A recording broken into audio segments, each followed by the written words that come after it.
Now that we have R and RStudio installed, let's look at how to read data in from files.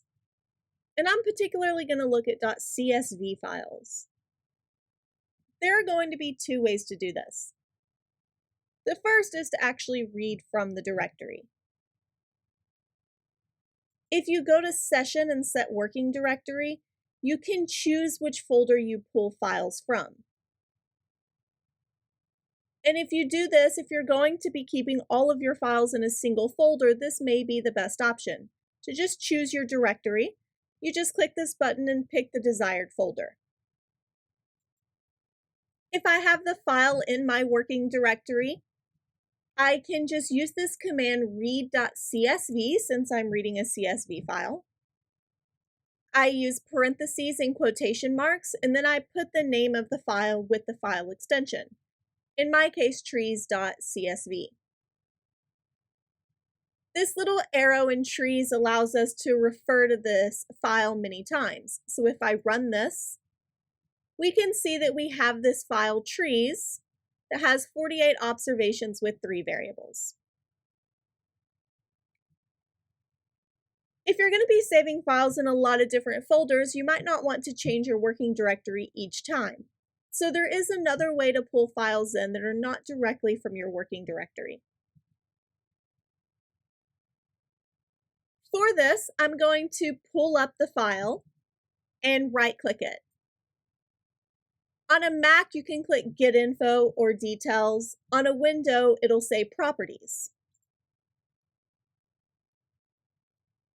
And you want to copy the location. So we're just going to copy and paste that file pathway.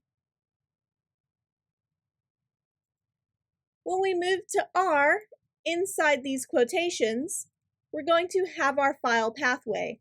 And if you don't have these slashes, if you have arrows or something like that, you will need to change them to these slashes. And then I'm going to give it my file name. So I have the actual directory to this particular project. This should be a slash, not a dot. And we once again have this data saved. Now that we've read in our file, I can use this command head of trees.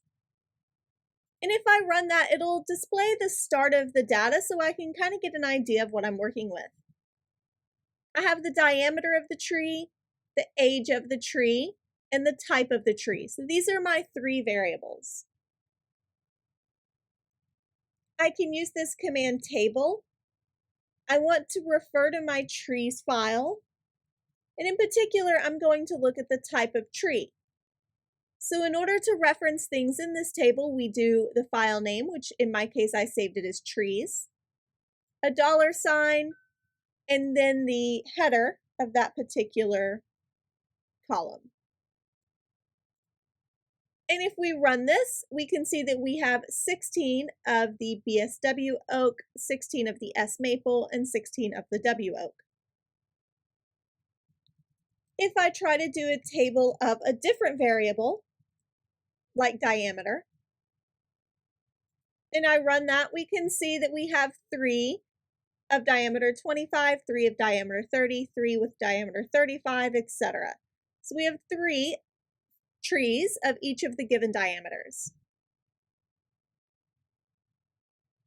So we can read in these files and kind of look through and help organize our data into different tables.